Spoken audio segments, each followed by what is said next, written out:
Glad you're staying with us today. Well, Mexican police have issued an arrest warrant in the death of that American tourist, Shanquella Robinson. Investigators say they believe the 25-year-old was killed by an acquaintance. And now there are new questions about how justice will work across the border here. Matt Rivers has more from Mexico City.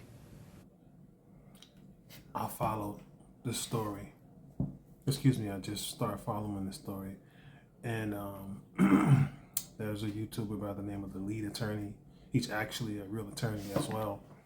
And he gets his information from someone that's a journalist or reporter that's involved in this case. And when I heard it, I was pretty upset. The things that this young lady went through. She went through some things, man. Oh my goodness, man. I have daughters myself, and let me tell you, man. Let's get back into it. Mexican authorities say they believe 25-year-old U.S. citizen Shanquella Robinson was killed by an acquaintance, another American woman, while on vacation in Los Cabos. Robinson was found dead at a luxury resort in late October, traveling with a group of friends whose actions immediately became suspicious. In one now viral video, too violent to show, Robinson is seen being severely beaten by another woman in her hotel room, while at least... See, that's the video, and this one viral. And yeah, I mean, it's supposed to be your friends, and I don't know what happened, but still, let's get back into it. Two people in the room watch or record the incident. In another, someone films Robinson taking a nap the day before she was killed. A police report from the day she died says guests at the resort called for medical help, claiming she had drunk a lot of alcohol. A doctor said she was, quote, stable but dehydrated, adding that the guests refused to bring her to a hospital. The police report said she went into cardiac arrest and was declared dead at 6 p.m. But an autopsy obtained by ABC News contradicted that report, saying she was declared dead 3 hours earlier, suffering from a severe spinal cord injury and a dislocated neck. They attacked her, and it was... See, that's what I'm talking about right there. This is foul play. This young lady, who was the color of my skin,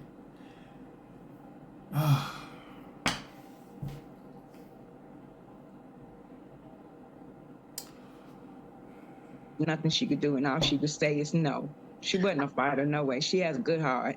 Mexican authorities now saying the prime suspect in the case back in the United States. The fact that the person accused is an American citizen fundamentally changes all of the evaluation here. Mexican prosecutors filing charges for femicide, which means they believe Robinson was killed at least in part because of her gender. Mexico is asking the U.S. to extradite the suspect to face charges in Mexico. The Department of Justice will have to evaluate any evidence.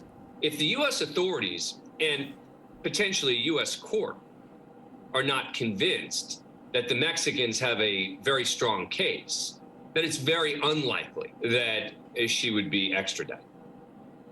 Now, U.S. authorities could also choose to prosecute this case themselves, and we know the FBI is already investigating. But I spoke to one former U.S. diplomat based here in Mexico who tells me that it's all about whether the Mexican government will cooperate here. Will they turn over their case files? Will they allow the FBI the access they need to properly investigate? Those remain open questions at this point. Kira? All right, Matt Rivers, thanks so much.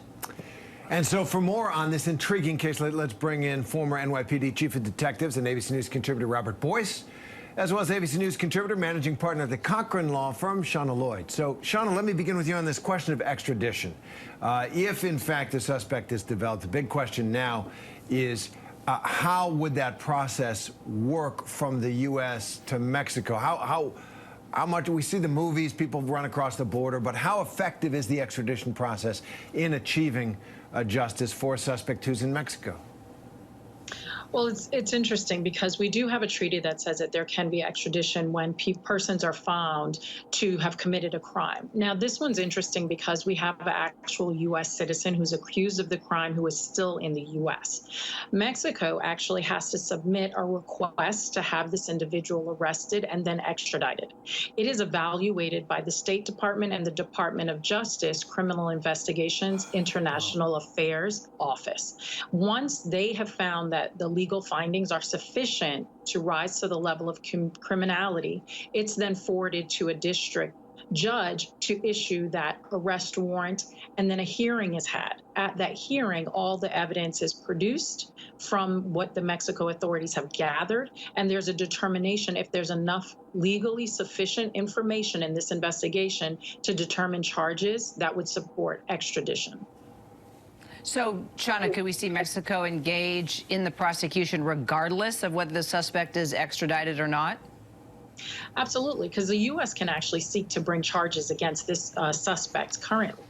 Mexico has to support the investigation by providing all of the information, the evidence, and all of their case files that they currently have, because that's what the U.S. would be making any determination based on.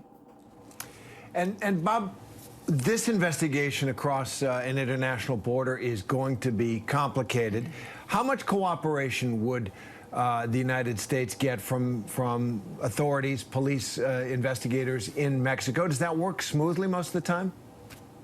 It does, but it depends on the issue. And the issue here is you have a big problem in the timelines going forward. You have medical reports where they call at 2:15 for help, they leave, and then they come back, and then she's declared dead at 6 o'clock. That's not indicated on the coroner's report. There's some big problems they have to work through before anything of this goes forward. Also, we don't know what happened before that terrible video, that assault, or afterwards, or what time that was. There's so many questions here. It's going to take a while to hash out, but I think it will get done in the end. Oh, man. It's foul play all over the place. It's foul play all over the place. This young lady got beat. As a video of it, as probably two allegedly. That's foul play. And everybody, in my opinion, should be held accountable. Everybody. I found out that everybody's story that she was with was different.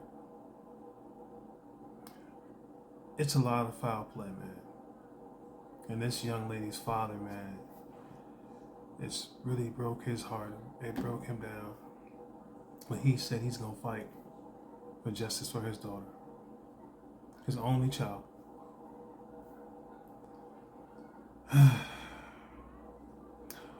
What are your thoughts, guys? Please comment. God bless.